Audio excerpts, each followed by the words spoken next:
시간이 되었습니다. 조용히 마음을 정돈하시고 묵상기도 드리심으로 주일 예배 하나님 앞에 드리겠습니다. 함께 기도합니다.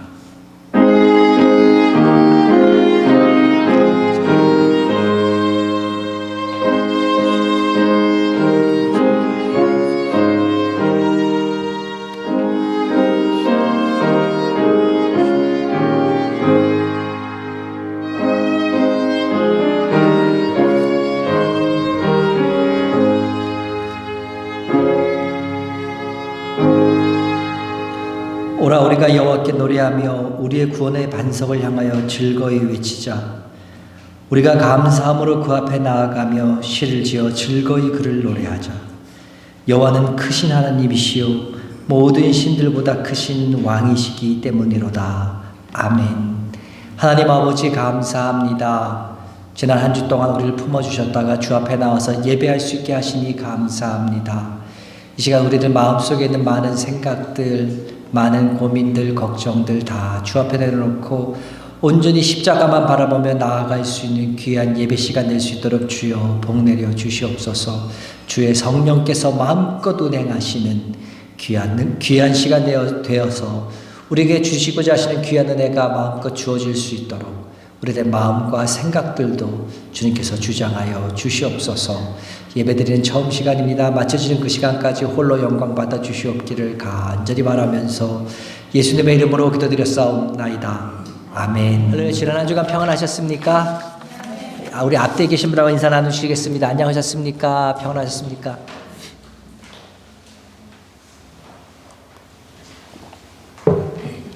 요즘 아주 그냥 감기가 점점 도는데요. 한번 들어오니까 잘 안 나가네요. 여러분들 감기 조심하시고 더욱더 건강하시기를 간절히 기도합니다. 우리 여러 가지 사정으로 예배드리시지 못하는 분들 계십니다.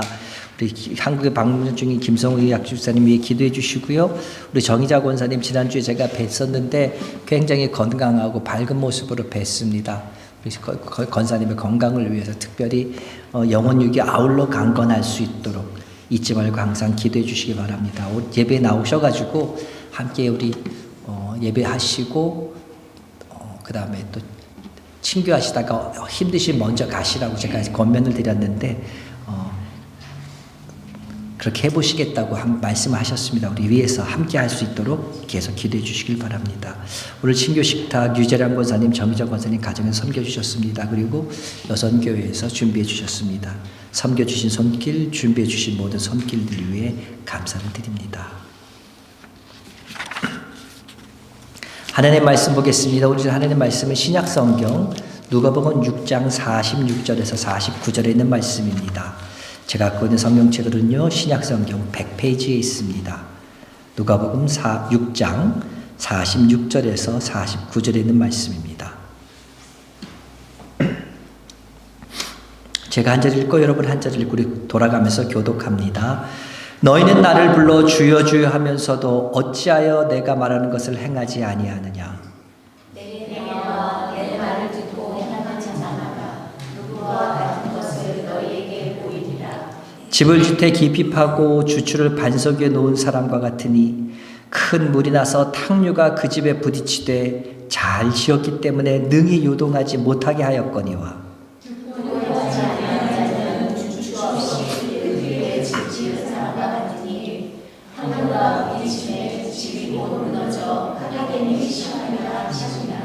아멘. 우리 신약성경 제일 처음에 나오는 말씀이 마태복음이지요. 이 마태복음 5장에서 7장까지의 말씀을 심령이 가난한 자는이로 시작하는 팔복으로 시작되는데요. 이 가운데는요, 팔복을 비롯해서 기독교의 황금률도 들어있고요. 예수 믿는 사람들보다 예수 믿지 않는 사람들이 더 많이 사용하는 성경 구절이 있습니다. 한쪽 뺨을 때리면 다른 뺨을 돌려대라. 그런 말씀도 거기 있고요. 눈에 있는 들보와 티에 대한 말씀도 있고 나무와 열매 같은 예수님의 정말 주옥과 같은 명설교들이 마태복음 5장 7장에 쭉 이어집니다.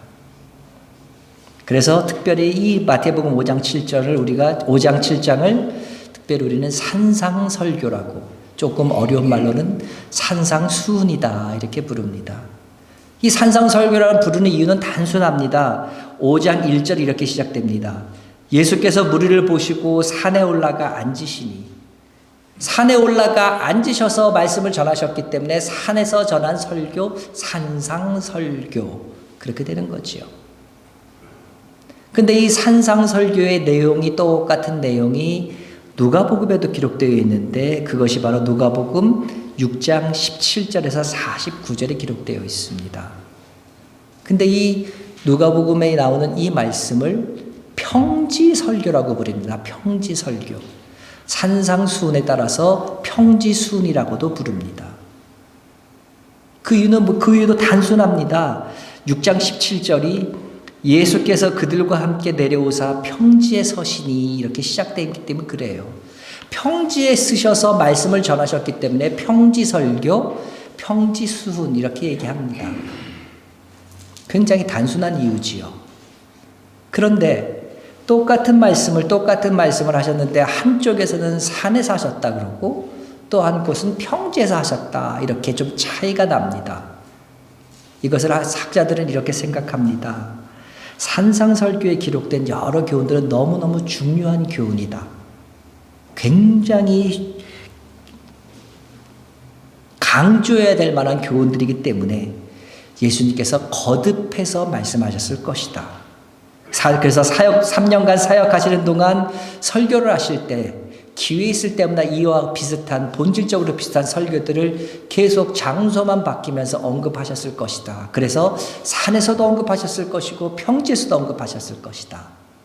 그래서 이렇게 기록이 된 것이다. 그렇게 생각합니다. 그리고 오늘 우리가 읽은 누가복음 6장 46절에서 49절의 말씀은요. 산상설교와 평지설교의 결론에 해당되는 그러한 말씀입니다. 오늘 결론에서 예수님은 무엇을 말씀하고 계십니까? 한 어떤 집에 대해서 말씀하고 계십니다. 집이 있는데 한 집은요. 반석 위에 집을 지었대요.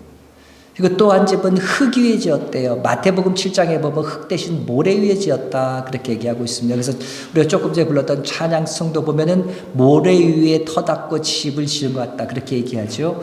마태복음 7장에 기준했기 때문에 그렇습니다. 그런데 우리가 읽은 본문에는 흙 위에 지었다 기록을 하고 있습니다. 그런데 반석 위에 지은 집과 모래나 흙 위에 지은 집에 대한 이 비유를 어떻게 해석합니까? 어떻게 해석하시는 설교를 여러분 들으셨습니까? 대부분의 경우 이렇게 말씀들 하십니다. 반석과 같은 견고한 믿음을 갖고 있으면 어떤 환난이 와도 잘 견디고 승리할 수 있다. 혹은 또 이렇게 말씀하실 겁니다. 예수님만 바라보면 세상에서 아무리 고달픈 힘든 일을 만난다 할지라도 그 믿음이 흔들리지 않을 수 있다. 이렇게 교훈하신 말씀들을 들으셨을 겁니다. 맞는 말씀입니다. 굉장히 좋은 말씀입니다. 틀림없는 말씀이에요. 그렇지만 본문에 맞춰서 해석해 볼 때 이와 같은 해석은 초점이 완전히 빗나간 해석입니다. 오늘 예수님께서 말씀하시면서 강조하시는 부분이 어디입니까? 46절입니다. 46절을 제가 다시 한번 읽습니다. 너희는 나를 불러 주여 주여 하면서도 어찌하여 내가 말하는 것을 행하지 아니하느냐.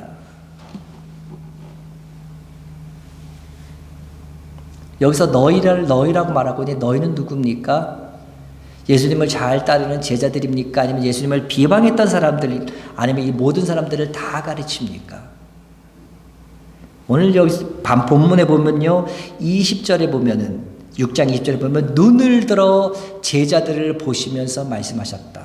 마태복음 7장에 보면은요, 제자들이 나오는 걸 보시고 말씀하셨다 기록합니다. 그러면 이 말씀은요, 많은 사람들 가운데 누구에게 특별히 제자들을 보면서 제자들이 나오는 걸 보시면서 하신 말씀이라는 걸 볼 때 제자들에게 포커스를 두고 하신 말씀이라는 게 맞습니다.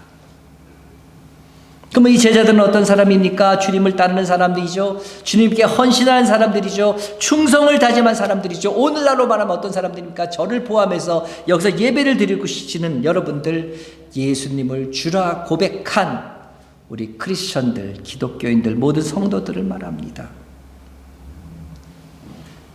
그렇기 때문에 이 본문의 비유는요, 제자와 같이 혹은 우리들과 같이 크리스천들과 같이 주님을 따르는 사람들 중에 주님의 가르침에 순종하는 사람이 있고 순종하지 않는 사람이 있다. 이것이 오늘 본문에서 말하고자 하는 중요한 요점입니다. 이 두 사람을 집에 비유해서 순종하는 사람은 반석 위에 지은 집이고 순종하지 않은 사람은 흙 위에, 모래 위에 지었다는 거예요. 반드시 이 두 집은 순종과 연결이 되어야 합니다. 순종과 연결해서 오늘 본문을 해석하면 어떻게 됩니까? 간단하지요. 순종하는 사람은 반석 위에 집을 지은 것이며 순종하지 않은 사람은 흙 위에, 모래 위에 집을 지은 것이다. 이렇게 됩니다. 믿음으로 고난을 이긴다는 것보다는 순종으로 고난을 이긴다. 이것이 더 관련 있는 바른 해석이라고 볼 수 있습니다. 스스로 그리스도인, 그러면서 예수를 주라고 믿는다고 하면서도 입술로 고백하는 주님과 내 마음이 따르는 주님이 따라 다른 두 마음을 품고 불순종의 위험한 고개운전을 하는 교인들에게 주님은 순종할 것을 권면하고 계신 것입니다. 근데 제가 여기서 순종할 것을 권면하고 계신다니까 오해하기 쉬운 것이 하나 있습니다. 그것은 바로 순종하는 것이 환난을 이겨내는 근거가 된다고 해서 우리가 순종만 하면, 순종 잘하면 하나님께서 모든 환난을 다 면하게 하시고 모든 환난을 다 없애주신다. 이런 데까지 가버리면, 이런 뜻까지 가버리면 이것은 좀 곤란합니다. 오늘 성경 본문에 볼 때도요, 두 집이 나옵니다. 두 집의 공통점으로 나오는 것이 있습니다. 뭡니까? 탕류가 부딪힘에. 똑같이 반석 위에 지은 집에도 그렇고 흙에 지은 집도 그렇고 큰 물이 났고 탕류가 부딪힙니다. 하나님께서 순종 잘한다고 어떤 외부의 시험, 어려움 자체를 없애주시지 않습니다. 그렇지만 그럼에도 불구하고 참 성도는 말씀대로 따라 순종하게 된다. 이것이 오늘 성경에서 말씀하고 싶은 겁니다.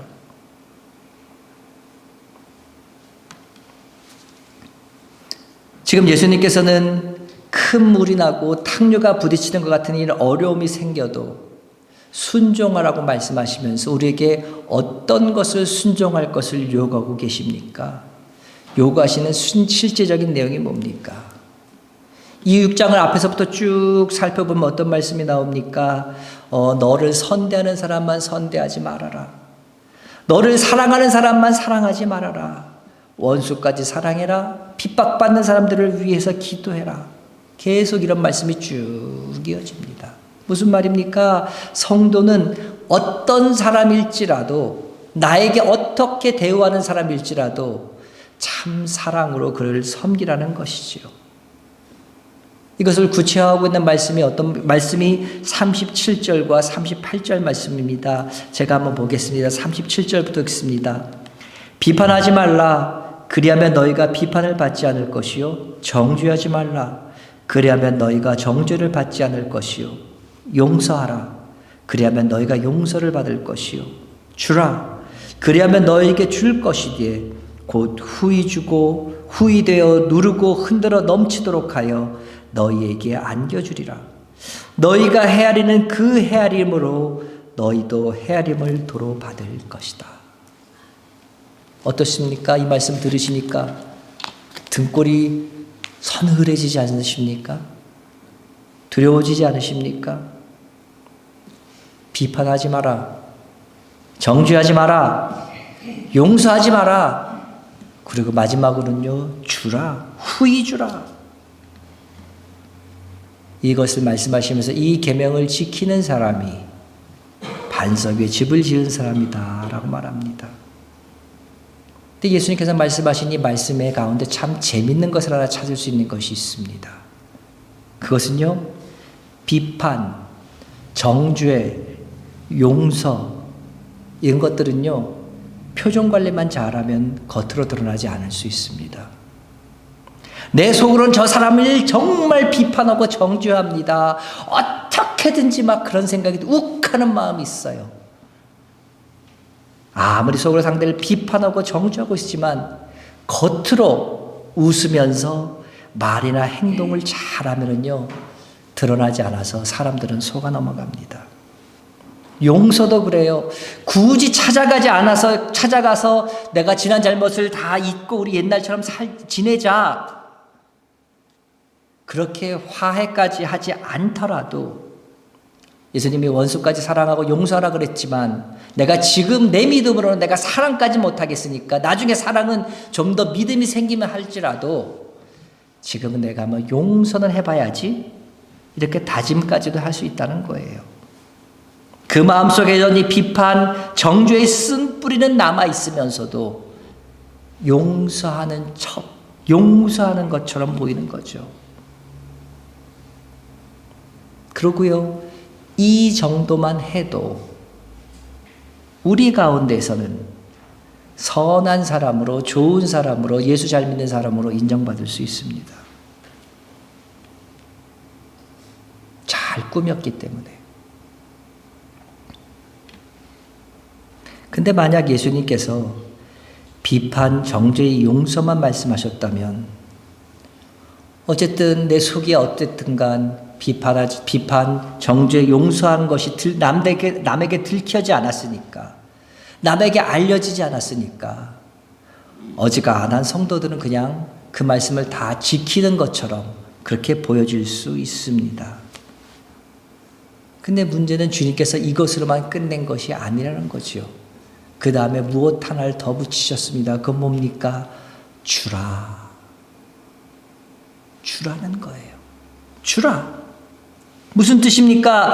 용서한 표시를 정말 네가 용서했다는 것을 겉으로 드러내 보이라는 그런 뜻입니까? 아니에요. 이 말씀을 정확하기 위해서는 이 바로 앞절인 45절을 볼 필요가 있습니다. 45절 말씀입니다. 우리 같이 한번 읽어볼까요? 45절 시작. 선한 사람은 마음에 쌓은 선에서 선을 내고 악한 자는 그 쌓은 악에서 악을 내나니 이는 마음에 가득한 것을 입으로 말함이니라. 무슨 말입니까? 내 속에 쌓여있는 그것이 드러나 보인다는 거예요. 나타난다는 거예요. 그래서 결국 그 마음에 선한 것이 쌓여있는 사람은 아무리 큰 물이 나고 아무리 탕류가 온다 할지라도 아무리 어떤 가운데서든지 그 속에 선이 쌓여있기 때문에 선한 것이 나가고 말씀에 순종할 수 있고, 그 반대로 마음에 악한 것이 있으면요, 탕류가 오고 어려움이 올 때 쓰러지고 넘어져서 순종하지 않겠다는 겁니다. 쉽게 말해서 집은 지었지만 예수님을 따라가는 척하지만 현실적 고난이 오면 세상으로 돌아간다는 거예요. 세상 쾌락이 좋아서 마음은 세상에 있고 발만 교회 안에 살짝 담궜다는 거예요. 우리가 지난주에 계획까지 계속 살펴보았던 길가나 돌짝밭이나 가시밭에 떨어진 씨와 같은, 그와 같은 마음으로 살아간다는 거죠.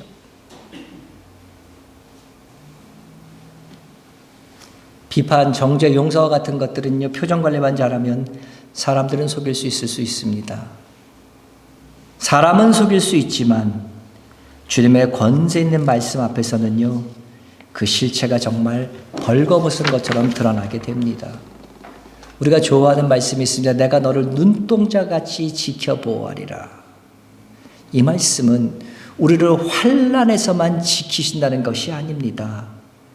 우리가 언제 어디서 무엇을 하든 누구를 만나서 어떤 말을 하든 지키신다는 거예요. 지키신다는 말은 무슨 말입니까? 지켜보고 계신단 말입니다. 심지어는 내가 지금 예배드리고 있는 이 순간에 말씀을 묵상하며 주님을 찬양하며 눈물로 기도하는 그 순간까지도 우리가 보기엔 거룩하고 아름다운 모습이지만 주님은 무엇을 중심을 보시는 그런 분이란 말씀입니다. 그래서 이렇게 벌거벗겨 놓고 보니까요, 여러분 어떻습니까? 후히 줄기는커녕 용서도 정죄도 아니 비판에서부터도 우리는 전혀 자유롭지 못합니다. 자유롭기는커녕 오히려 그와 같은 일들을 비일비재하게 행하고 있지 않습니까? 그러니까 우리 마음에 어떤 마음이 생깁니까? 저를 비롯한 우리 모두가 내가 예수님을 따라가는 사람이 맞기는 맞아? 내가 예수님을 따라가는 사람이 아닌 것 같아 하는 그와 같은 생각이 문득 들기 시작합니다. 그렇기 때문에 우리는 여기서 우리는 생각을 조금 달리 해봐야 될 것 같습니다. 우리가 예수님을 따라가는 사람이 되어야 되는데 과연 우리가 예수님을 따라갈 수 있는 사람이 될 수 있냐 하는 문제지요. 여러분 여쭤보겠습니다. 우리가 주님을 따라갈 수 있을까요? 주님을 따라가는 그와 같은 삶을 살 수 있을까요? 그러니까 이제 묘한 말장난을 합니다. 우리 다 작은 예수가 됩시다. 예수님을 따라가서 예수님은 될 수가 없으니까 다 작은 예수가 됩시다. 이게 목표라는 겁니다. 주님을 못 따라가니까 할 수 있는 만큼만 조금만이라도 따라가자. 좋은 말입니다. 그래야 우리가 할 수 있는 만큼 애써서 작은 예수가 되자. 좋은 말씀이에요. 우리가 주님을 못 따라가니까 그대로 못 하니까 우리는 주님을 못 따라갑니다. 주님의 마음, 주님의 행하신 일들은 우리가 제쳐두고라도 그분이 눈에 보이는 것, 그것마저도 우리는 따라갈 수 없어요. 예수님 어떤 분이셨습니까? 일단 예수님은 집이 없으셨어요. 집이 없으셔가지고 어디 가면 다른 사람 집에서 주무시든지 심지어는 계속 노숙을 하셨습니다. 여러분 가운데 어젯밤에 길에서 노숙하고 여기 오신 분 계십니까? 집이 없어가지고 다른 사람 집에서 주무시고 오신 분 계십니까? 다들 집이 있으시잖아요. 예수님은요, 옷도 한 벌밖에 없으셨어요. 우리 사진 같은 데 보면 예수님의 옷이 깨끗하고 그런데요, 한 벌밖에 없으신 분이 노숙자가 무슨 옷이 깨끗할 수 있겠습니까? 근데 여러분 어떻습니까? 여러분 집에 장롱 탁 열면은요, 옷들 쫙 걸려 있으시잖아요. 이런 것들 외에도 예수님은 어떤 분이셨습니까? 무지막지하게 채찍을 맞고 십자가에 못 박혀 죽으셨습니다. 진짜 그렇게 죽으려고 마음먹은 사람, 예수님처럼 그와 같은 죽음을 겪어보려는 사람 아무도 없었습니다. 예수님을 따라간다고 하면서도. 예수님의 제자들도 그래서 다 도망갔습니다. 예수님의 그 죽음에 동참하거나 따라가지 못한 그 제자들 향해서 주님은 말씀하십니다. 따라올 수 있는 방법을 말씀해 주셨습니다. 예수님은 말씀합니다. 누구든지 나를 따라오려거든 자기를 부인하고 자기 십자가를 지고 나를 따를 것이니라. 나로 인하여 살고자 하는 자는 죽고 죽고자 하는 자는 살 것이니라. 자기를 부인하라. 무슨 말입니까? 내가 없어져야 된다는 거예요. 내가 내세울 수 있는 것들, 내 명예, 내 자존심, 내 주장, 내 생각, 내 건 아무것도 없는 겁니다. 다 없는 거예요. 그리고요, 자기 십자가를 지고 나를 쫓으라. 많은 분들에게 십자가를 물어보면 얘기합니다. 아이고요, 저는 제 남편이 십자가예요. 저는 제 아내가 십자가예요. 저는 제 자식이 십자가예요. 아니에요. 나를 힘들게 하고 나를 애먹이는 사람이 십자가가 아니라 십자가는 정말 예수님 때문에 죽는 걸 말하는 겁니다. 제가 이제 이렇게 얘기하면 여러분 마음에 확신이 오시겠죠. 그렇구나.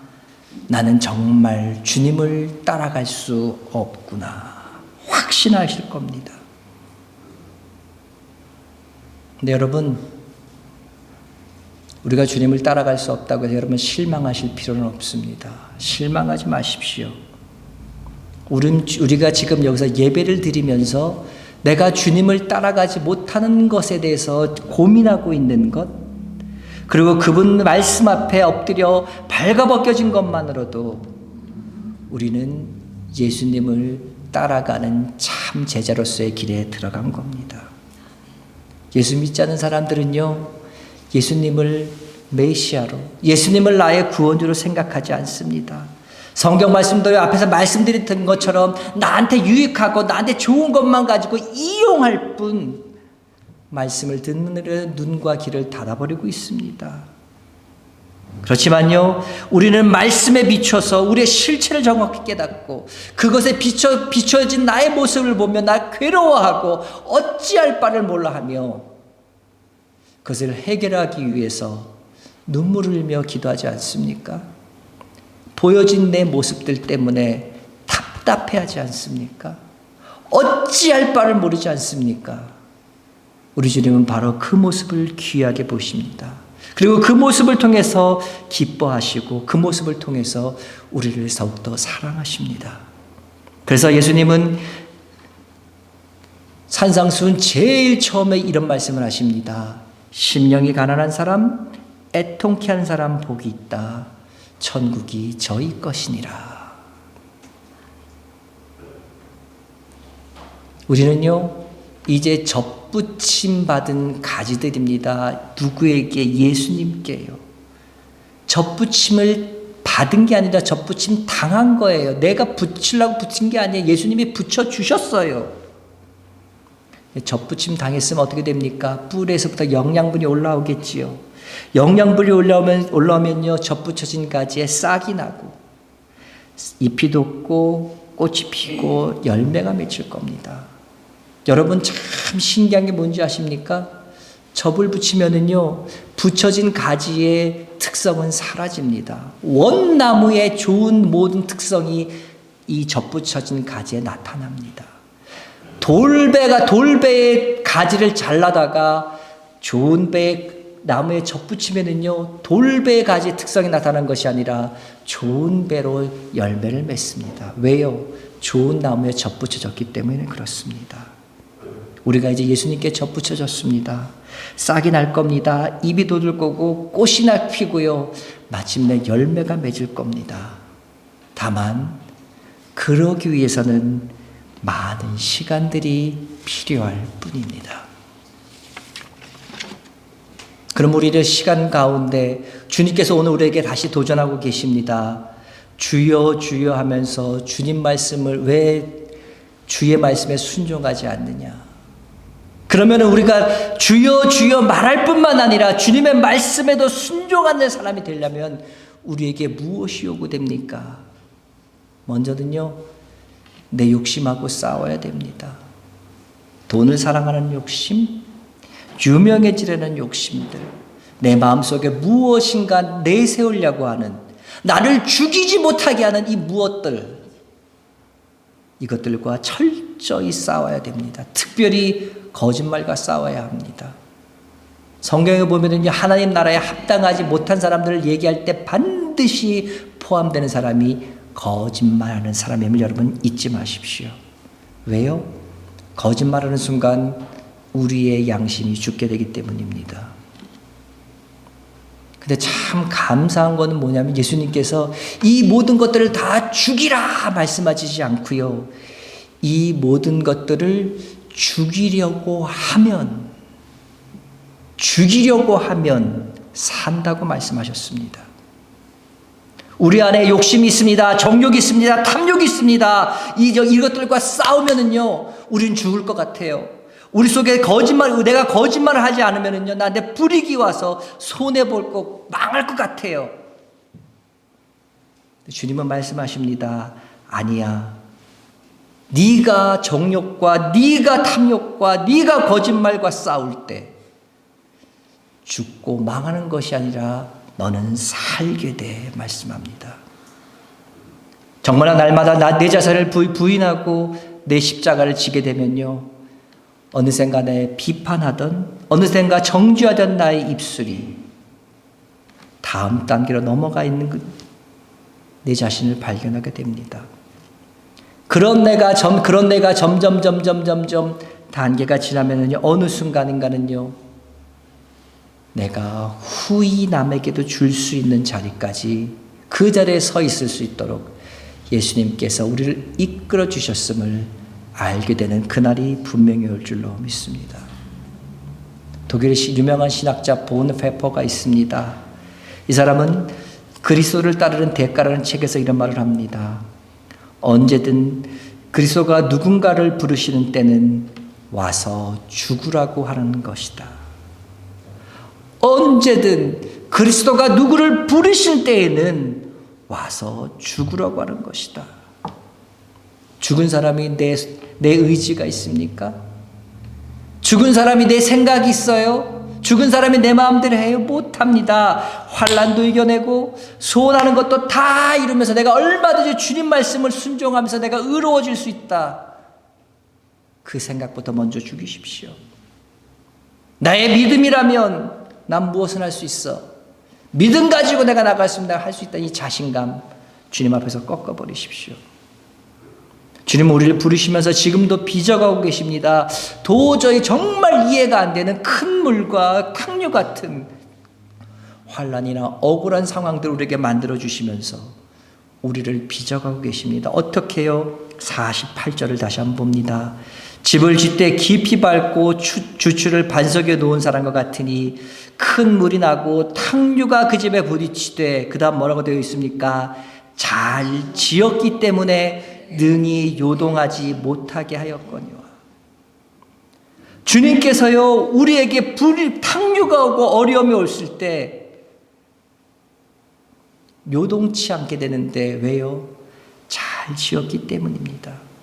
내 마음의 반석 위에 주님께서 우리의 집을 잘 짓고 계심을 여러분 믿으시기 바랍니다.